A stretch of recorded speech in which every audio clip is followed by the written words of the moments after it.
think my mask of sanity is about to slip. If you stay, something bad will happen. Sabrina, why don't you dance a little? Christy, get down on your knees.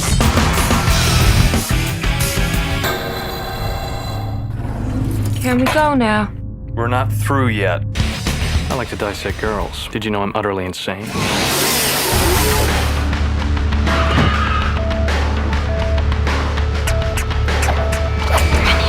Have any witnesses or fingerprints? I know my behavior can be erratic. I need to engage in homicidal behavior on a massive scale. Hey, Paul! So what do you do? I'm into murders and executions mostly. I had to kill a lot of people! Watch a Wall Street golden boy hide behind perfection while his mind collapses in plain sight. 3 words to sum it up: polished, hollow, unhinged. I'll break it down, uncover hidden meaning, share flick facts, and tell you if American Psycho is worth your time. My name is Patrick Bateman. I'm 27 years old.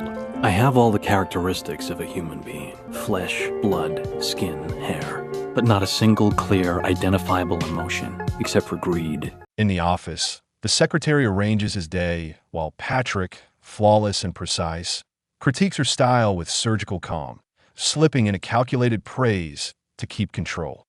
Do not wear that outfit again. And high heels. I like high heels. On the way to dinner, he tries to disappear in a sound, losing himself in polished music.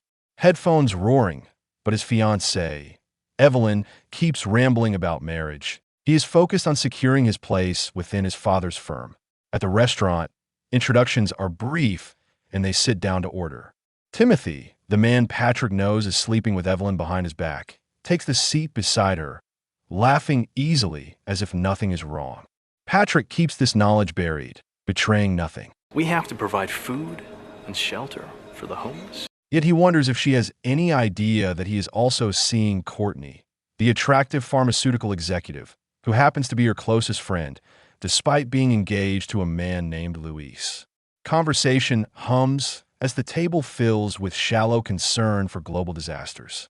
Exiting the restaurant, Patrick prowls down a shadowed alley, spotting a homeless man nodding slightly, barking about the stench on the stranger. Patrick's blood boils, while the bum hopes he's found a savior. He digs into his briefcase, assessing the man with cold precision. You know how bad you smell. You're so hungry. Why didn't you get a job? I lost my job. Get a goddamn job. What a fucking loser you are. What? And he drives the blade into the man again and again until motion ceases.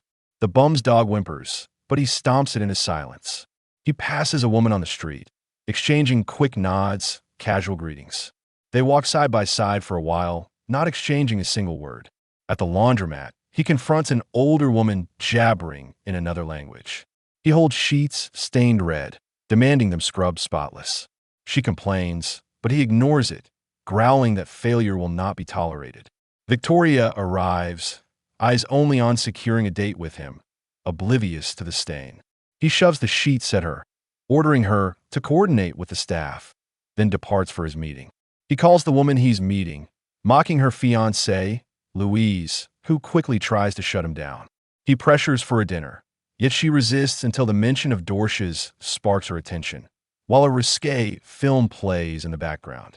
Grinning, he punches in the restaurant's number, aware of the late hour. I know it's a little late, but is it possible to reserve a table for 2 at 8 or 8:30, perhaps? They leave, she looking distracted. Maybe. Hi. Who knows? She drones on about children, while he squints at a passing car, swearing it belongs to Donald Trump. At the restaurant, he must lift her head off the table just to place the order. She's so out of it, she doesn't realize they're not at Dorsa, yet he smoothly convinces her it is. Dinner quickly descends into chaos as she nods off the moment he begins the order. In the conference room, his team buzzes, puzzling over how he scored a Dorsa reservation. Alan, cocky and scatterbrained, responsible for the Fisher account, strolls in, calling him Marcus and hitting him with questions for someone else. Patrick sidesteps, offering no explanation. Alan brags about his Friday Dorsa slot, leaving the team bewildered. He hands his card to a colleague, prompting Patrick to flash his own to outdo him. Cards start flying across the table like a silent duel. Look at that subtle off-white coloring. Oh my god, it even has a watermark. And clearly, his card is lacking. Steam rises, sweat beads, thoughts darken. At the spa, the woman chatters sweetly, oblivious to the storm inside his mind. He appears human, but instincts and sheer willpower run on a separate plane. He feels lost, comprehension slipping, only reacting when greed, disgust, or the pulse of blood commands him. These impulses are no longer confined to the night. They are seeping into his days. At the cocktail lounge, his rival again calls him Marcus. He plays it cool, while his girl twists in confusion. He arranges a meeting with Marcus, nodding along that he will attend. He arrives slightly late, yet they manage to place their orders. The moment he spots Ivana Trump, he slips, uttering his real name, then brushes it off casually. He's itching to learn how Alan secured the Fisher account. How'd you get it? Well, I could tell you that, Halberstram, but then I'd have to kill you. He now confesses his dark obsession with harming women, labeling himself a head case. Alan waves it off and inquires about Cecilia. He spins a tale of her dining with Evelyn, then rants drunkenly about her curves. He mocks a man across the table, calling him a loser without realizing it's him. The victim is softened by wine, lured back to his apartment, elegantly staged with covered furniture and floors. They discuss music deeply, while he suits up in a raincoat, axe in hand. Is that a raincoat? Yes, it is. With music blasting, he prepares for the ritual. We release this. Hip the beat square. He swings the axe on the helpless man, taunting him about the Dorsia reservation. Hey, Paul! He hacks repeatedly, then discards the raincoat, relaxes, crosses his legs, and lights a cigar, satisfied with his work. He drags the body, now wrapped in a luxury overnight bag, across the lobby, blood trailing. Louise witnesses him stuffing it into the taxi trunk. He slips into Alan's apartment, jaw dropping at the opulence. He grabs a box, stuffs some clothes inside, and mimics Alan's voice to leave a message, suggesting he's out of town. Hasta la vista, baby. At the office, the secretary reports that Detective Donald seeks a meeting, but he shuts it down.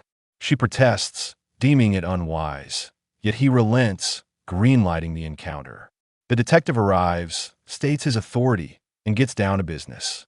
Alan is missing, and he's tasked with uncovering the truth. He casually queries colleagues, feigning ignorance.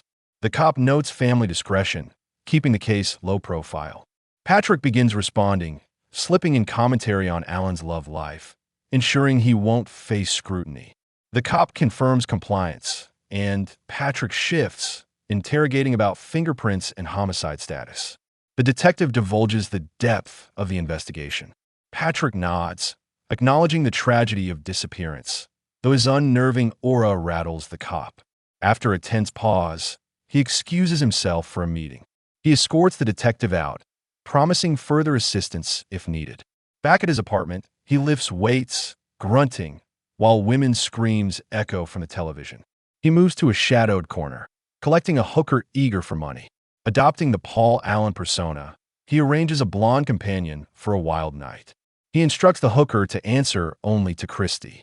The hooker relaxes in the tub as he evaluates her, doling out commands and compliments. The new girl arrives, dubbed Sabrina, and he continues the Paul Allen pretense. Despite their disinterest, he brags about Wall Street deals for Pierce and Pierce. They probe the cost of his residence. He rebuffs them, music blasting, striding through the apartment. He talks incessantly about sound, the singer, and the rhythm of the music. He moves to the next room, still lecturing on tunes, with the women trailing. He connects music to politics, instructing them to strip slowly, leaving only underwear. Sabrina dances provocatively, while he sets up a camera, directing poses, even instructing one to approach the other closely.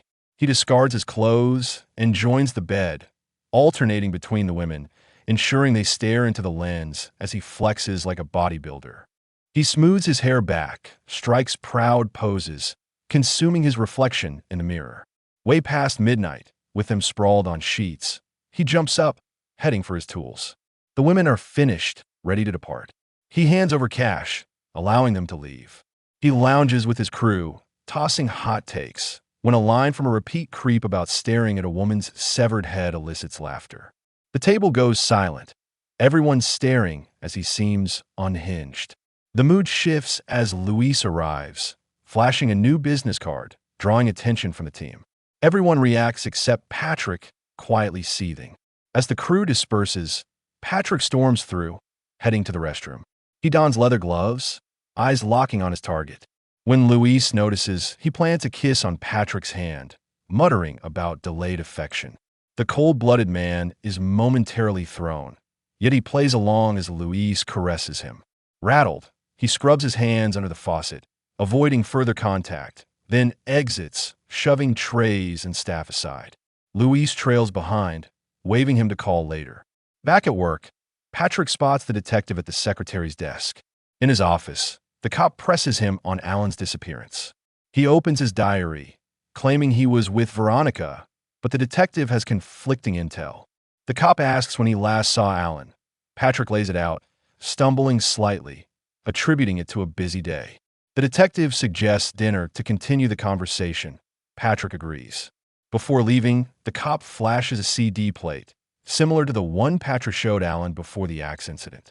It rattles him internally, but he maintains composure.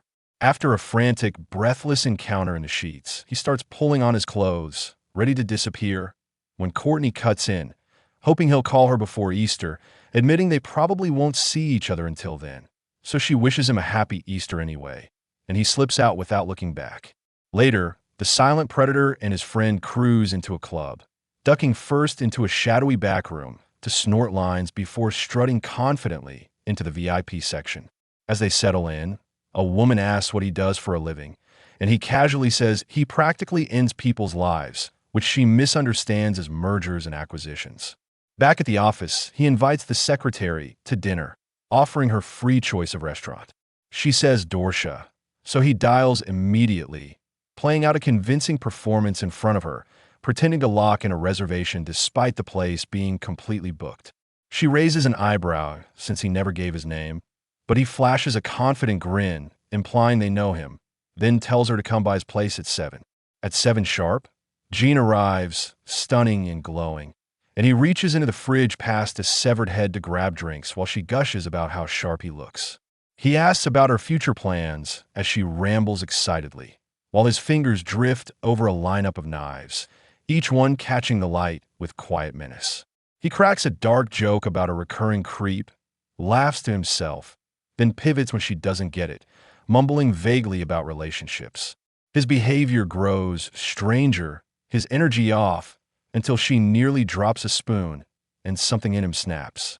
In a flash, he's behind her, a cold object pressed to her head, finger tense, while she remains oblivious. Suddenly the phone machine clicks on, filling the room with a caller's voice checking in, and Jean assumes it's his lover. He urges her to leave, warning her she could get hurt, but she misreads the meaning, still choosing to go as he mutters about losing control. Later, he attends dinner with a detective who presses him about where he was when Paul Allen vanished. He fumbles dates, dodges specifics, and the detective pivots to Marcus, whose alibi checks out. When the cop lets slip that Patrick was also there, his nerves briefly settle. The detective jokes that everyone's in the clear, easing him, until he adds that all of Alan's friends are innocent. His limo pulls up to where Christy waits, but she's reluctant after her last hospital visit. He promises it won't happen again, flashes cash, and gets her inside. She complains about needing surgery and legal advice, so he hurriedly writes a check, which she grabs before bolting, only to be lured back by more money. At the apartment, he calls another girl. Elizabeth drinks wine he's already tampered with, rambling as she phones someone to say she's at Paul Allen's place. Christy stays guarded as he pushes her to drink. He talks about wanting to watch them together, but Elizabeth resists until the moment shifts and boundaries collapse. He rambles about Whitney Houston, linking music to empathy, even as the situation turns darker. Christy grows uneasy and tries to flee when she hears Elizabeth screaming, spotting blood smeared across his face. She runs, finding bodies, colliding back into his path as the chase escalates. He revs a chainsaw, pursues her through rooms filled with death, grabs her, bites her, enraged when she strikes his face. She escapes down the stairs, pounding on doors, unheard. He times her descent, releases the machine, and it tears through her, leaving him screaming in twisted triumph. Later, over lunch, he calmly tells Evelyn about the killing, frames it as emotional distance, and ends the relationship. She ignores the confession, focuses on the breakup, apologizes about wedding pressure, while he doubles down, indifferent to social fallout. She breaks down, sobbing, and he finally spits that she meant nothing before leaving to return videotapes. That night, at an ATM, a glitching screen demands he feed a kitten to it. He raises a gun, interrupted by an old woman, whom he shoots, drawing police attention. He runs through the streets as sirens close in, firing wildly behind him, dropping an officer in the chaos before turning his gun on a parked car and detonating it in a violent explosion that swallows the scene in fire and noise. Using the confusion as cover, he slips away, forcing his way into a building where he guns down a guard, then another unsuspecting worker, leaving both behind as he vanishes deeper into the city. Inside a quiet lobby, he signs his name with shaking hands, the adrenaline finally cracking him open as he collapses in the elevator, sobbing uncontrollably while dialing his lawyer. His voice spills everything into voicemail, a rambling confession of murder, obsession, and loss of control, naming names, places, and sins with nothing held back. The following morning, he returns to Paul Allen's apartment, expecting evidence, closure, or consequence, only to find it spotless, renovated, and stripped of any trace of the past, as if nothing ever happened. A realtor appears, studies him closely, senses something off, and firmly tells him to leave and never return. Unraveled and disoriented, he snaps at Jean over the phone, his voice cracking as frustration and panic bleed through. Back at the office, his secretary stumbles upon his journal, uncovering grotesque sketches and violent fantasies that reveal more than he ever intended to show. Later, he confronts his lawyer face to face, desperately insisting the confession was real, but the man laughs it off, dismisses it as a tasteless joke, and casually claims he's had dinner with Paul Allen multiple times recently. The conversation ends without resolution as the lawyer walks away, leaving Patrick stunned and hollow. Rejoining his friends, something shifts inside him, fear dissolving into relief, then into exhilaration, as he realizes the truth doesn't matter. Guilt has no weight, and even complete honesty carries no consequence. In that moment, he feels invincible, convinced that punishment is either meaningless or will never come for him at all. American Psycho isn't just a thriller. It's a study of image, status, and hollow perfection. Bateman isn't a person. He's a brand. Wealth masks morality, violence goes unnoticed, and identity is performative. Success substitutes for empathy, and society rewards appearance over truth. Flick fact number 1. Christian Bale based Bateman's unnerving, polite tone on Tom Cruise's overly cheerful TV persona, making charm feel threatening. Flick fact number 2. The business card scene was shot like a tense showdown. Extreme close-ups and sweat details turned stationery into a weapon of social terror. American Psycho isn't just a story of murder. It's a study of perfection, emptiness, and the horror of invisibility.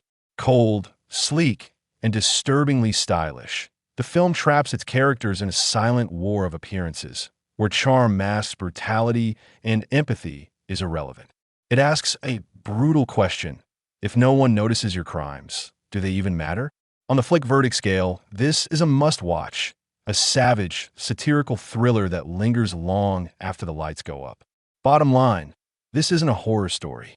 It's a system of emptiness, where the most dangerous monsters are the ones everyone overlooks. Obsessed with films where society is the real villain? Flick Favorites dissects the darkness beneath the surface. Comment: was Bateman a killer or just another product?